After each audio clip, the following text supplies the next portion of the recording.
Hello, thank you for joining us at Washington Talk. I'm Soo Kim. U.S. President Joe Biden issued a proclamation on National Korean War Veterans Armistice Day, saying the selfless American service members helped forge the enduring alliance between the United States and South Korea. Meanwhile, North Korean leader Kim Jong-un threatened the U.S. and South Korea with a possible use of nuclear weapons, unleashing fiery rhetoric against the two countries. Today, we'll discuss these and more.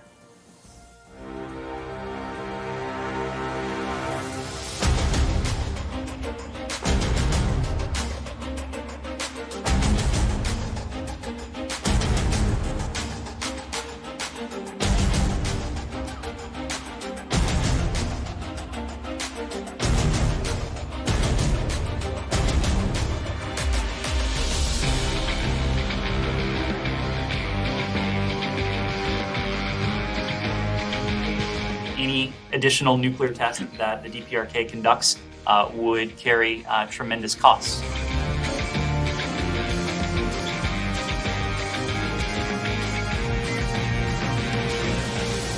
미국과의 그 어떤 군사적 충돌에도 대처할 철저한 준비가 되어 있다는 것을 다시금 확언합니다. 윤석열 정권과 그의 군대는 전면도할 것입니다.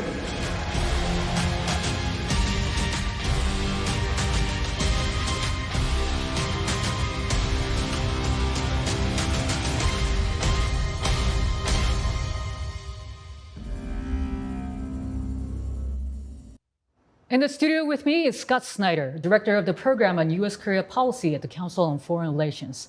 Mr. Snyder has authored numerous books on the Korean Peninsula, with the latest being South Korea at the Crossroads. Also joining me is Soo Kim, Policy Analyst at the RAND Corporation. Dr. Kim served as an analyst at the Central Intelligence Agency and worked at the Department of Homeland Security. Welcome to the program. Good to have you both today. Thanks for having us. First of all, in his proclamation for the Korean War Armistice Day, President Biden underscored the U.S. and South Korea are maintaining an enduring alliance and said South Korea is the United States' strong ally.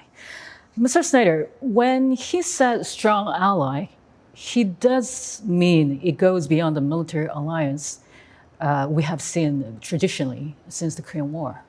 Well, I think so. And when you step back and look at the alliance in broad perspective, we've seen a tremendous transformation from the time of the Korean War and armistice, from a patron-client relationship where the U.S. was doing virtually everything to provide for South Korean security, to one in which the U.S. and South Korea work together as partners, and increasingly in many places around the world. And so that is a significant difference, and it changes the complexion of the alliance from one that was purely one way to a situation in which the U.S. and South Korea are working in a two-way relationship, where both sides can help each other to meet international security needs. So, Dr. Kim, the alliance has evolved into the relationship as Mr. Snyder described, that two-way relationship helping each other. Is that right? Yeah, I just want to pick up on what Mr. Snyder said about it's no longer a one-direction alliance, and I think the realities of geopolitics that we're dealing with today.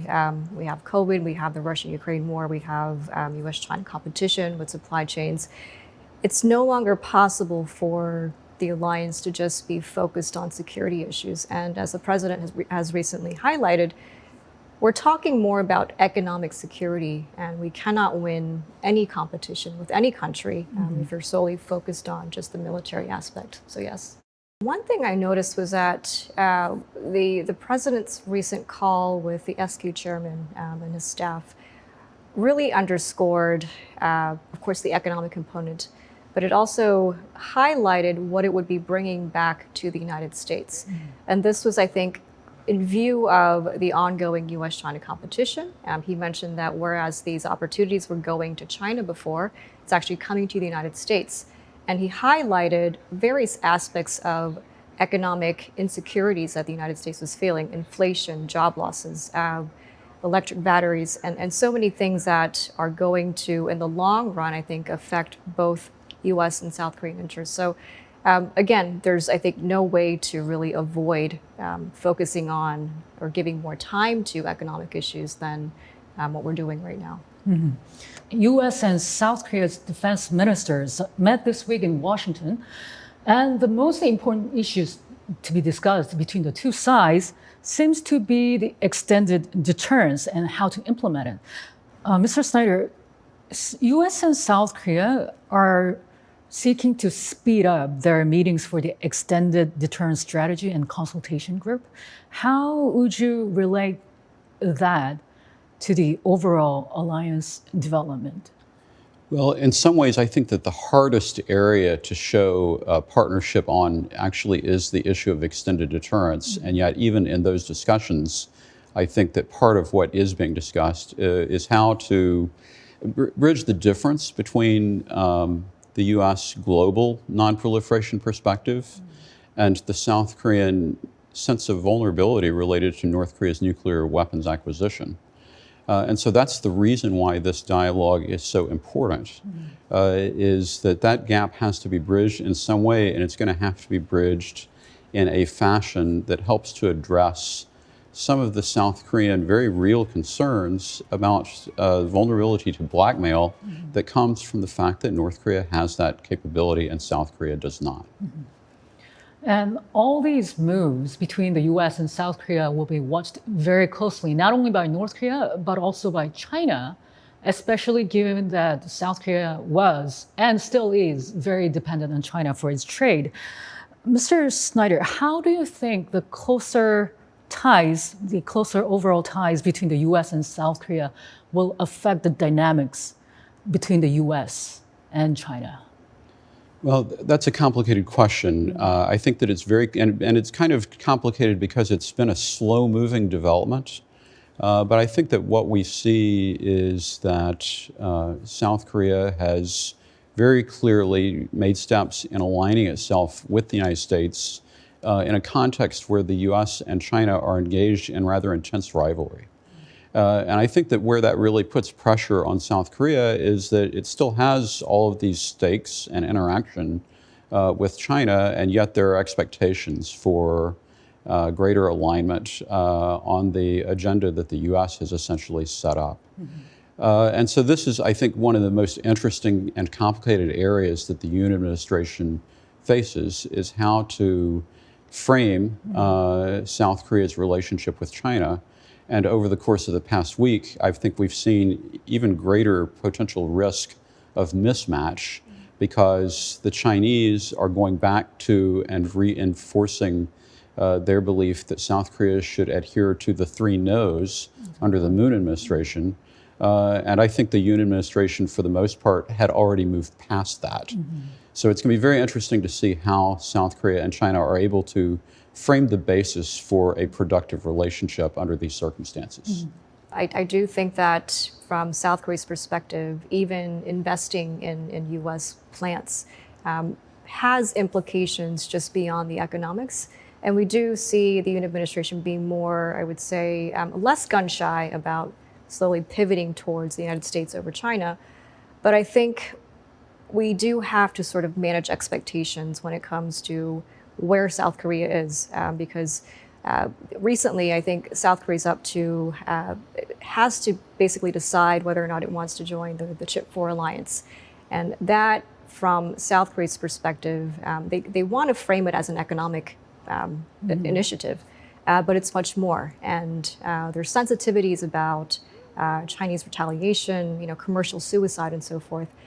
So while I think the anticipation and the expectation is high for South Korea to not just slowly wean itself off from China, but to actually dramatically make that departure, I think the reality is the corporations, the South Korean government is going to, as much as they want to take that leap, it's going to take time for that adjustment to actually happen.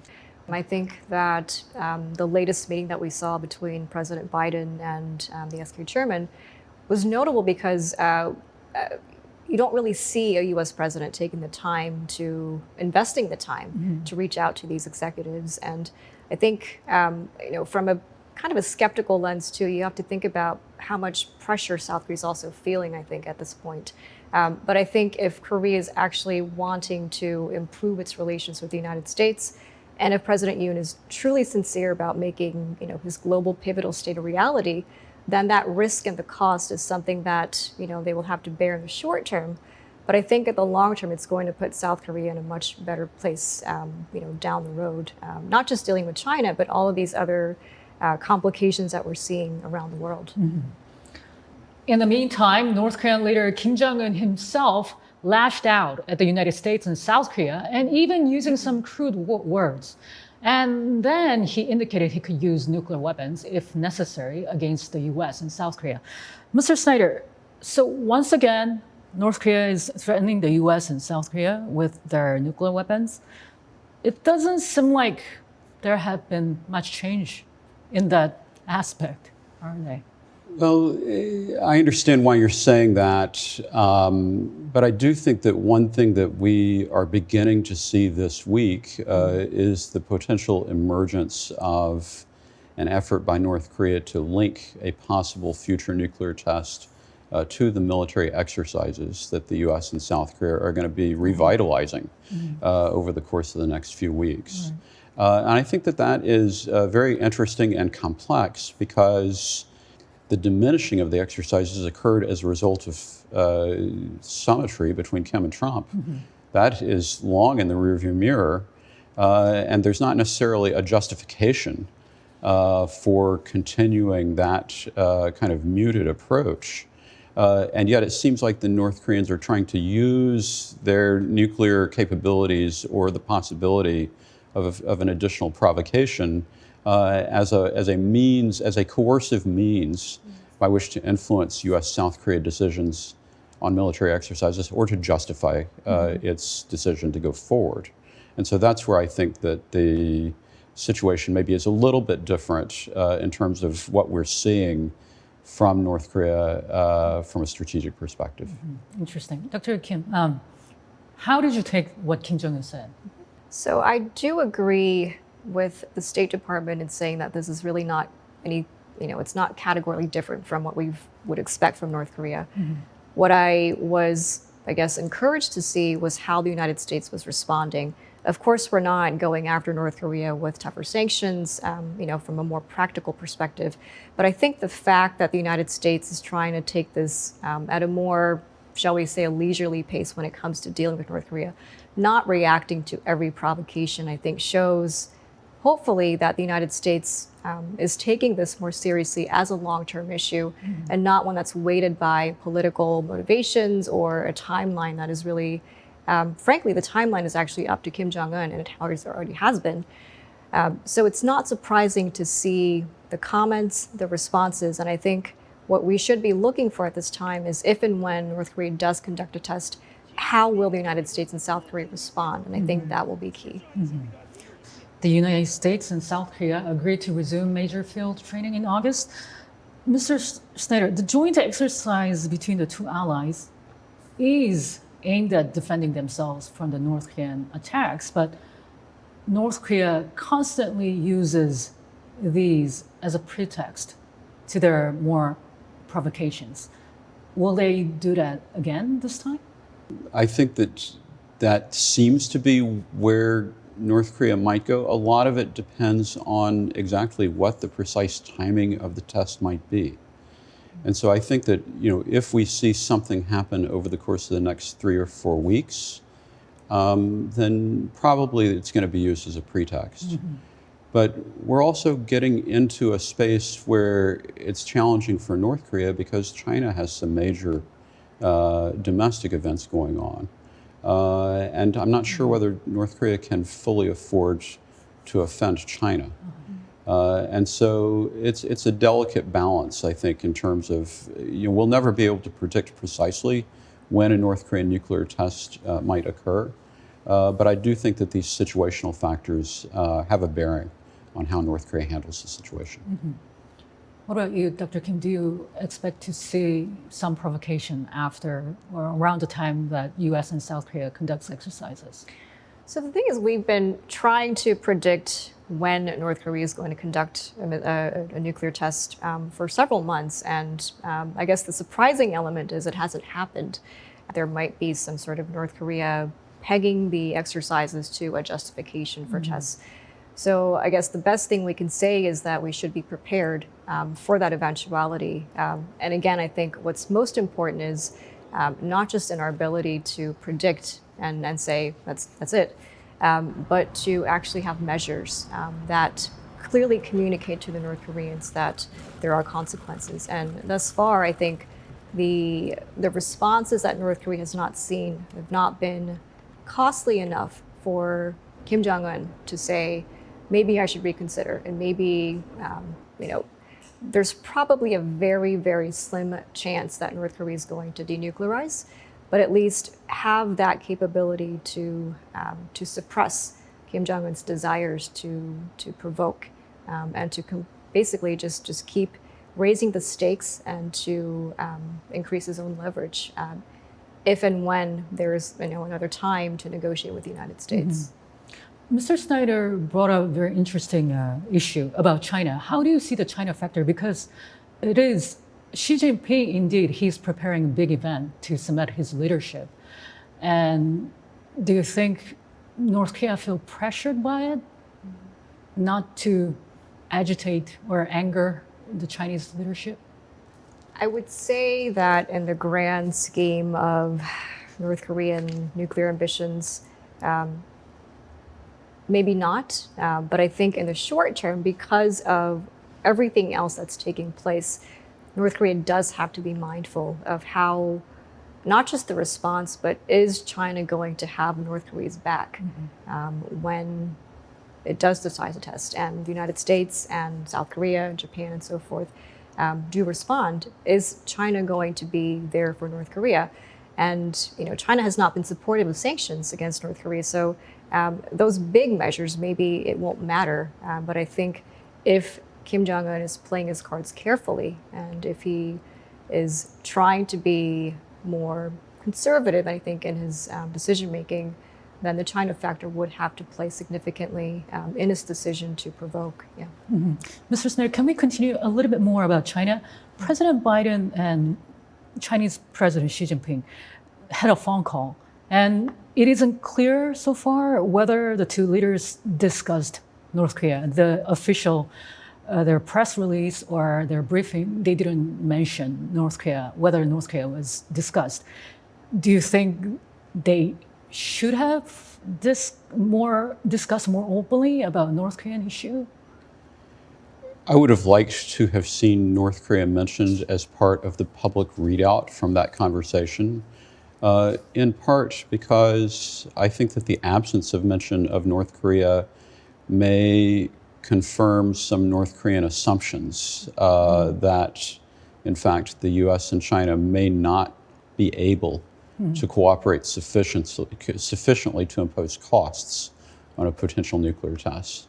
And I think the danger of that is also reinforces a North Korean assumption that the Biden administration simply does not have sufficient tools by which to respond in ways that can hurt North Korea at this time. Wow. Yeah, so the thing is, I wonder if Biden and Xi actually had the space to talk about North Korea. It should have figured as one of the topics. But their focus seems to be on each other. So while there's a litany of items that they need to talk about with the economy, with democracy, transparency, and so forth, I think we can make the assumption that unless the dynamics change completely, we're unlikely to see a US-China cooperation over North Korea in the near future, I would say. Then we'll move back to South Korea. The South Korean President Yoon Suk-yeol and his team are working on the North Korea approach, which is called Audacious Plan. And the details of this plan are expected to come out next month. Yoon's office said they're seeking to coordinate with the United States before announcing the details of this plan. And U.S. Undersecretary of State for Political Affairs Victoria Nuland was in Seoul this week, partly to meet with South Korea's top nuclear envoy, Kim Gun, and talked about Yoon administration's North Korean policy. Mr. Snyder, how is President Yoon's this audacious plan is received in Washington? Well, I don't think that we know yet because the consultations are yet to occur. And so I think there's going to be a lot of curiosity about that because so far between the Yoon and Biden administration, there has been a lot of focus on deterrence and there's been lip service to diplomacy. And this really represents the first moment for the Yoon administration to provide a framework that would be related to engagement of North Korea. And I think the Biden administration has followed a dual track, deterrence and diplomacy track. And so in that respect, there's probably going to be an openness to hearing what the Yoon administration might have to say on this front. And I think that it also presents a challenge for the Yoon administration in the sense that for most people, when they hear audacious plan, and they think about Yoon's campaign statements, they're probably using as the baseline the Lee Myung-bak administration approach, the denuclearization and normalization 3000 approach. And so there's going to be interest in whether or not the Yoon administration can lean further forward and whether they can find something that might actually click with the North Koreans.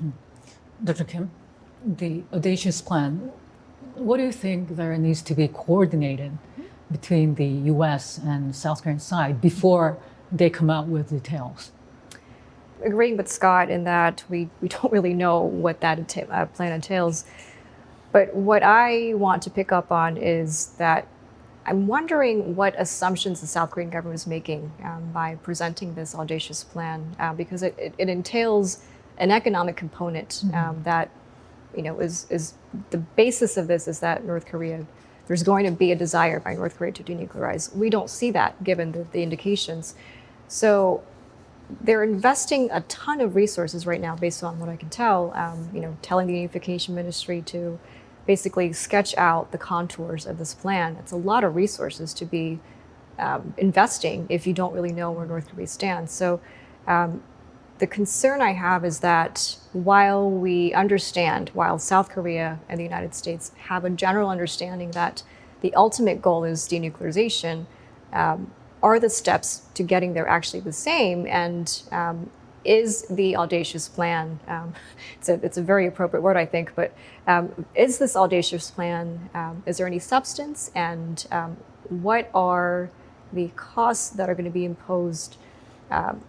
Let's put aside South Korea, but the United States as well, and the cost to the alliance, because we're heading in a trajectory where things are looking pretty good for the United States and South Korea with, just expanding the alliance, making it more multidimensional. It's great, but the risk of proposing this plan without really knowing if the two countries are clearly aligned, I think will present some opportunities for some bumps down the road.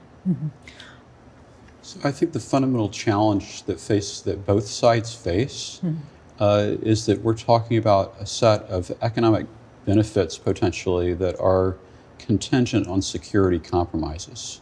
That North Korea really frames its approach to the world based on a security-first approach.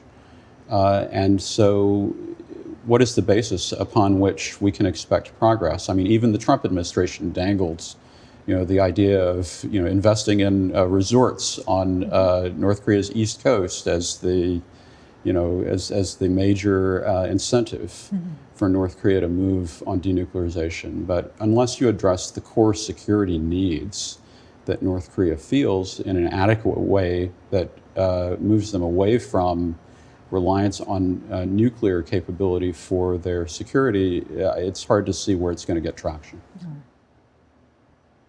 A new addition to the Korean War Veterans Memorial in Washington, D.C. was unveiled on Korean War Armistice Day. Now, the names of more than 43,000 U.S. service members and Korean augmentees to the U.S. Army who sacrificed their lives defending the freedom of Korea are now part of the memorial. Mr. Snyder and Dr. Kim, thank you so much for your time today. Thank you. And that does it for this week's Washington Talk from Voice of America. Please join us again next week for more analysis.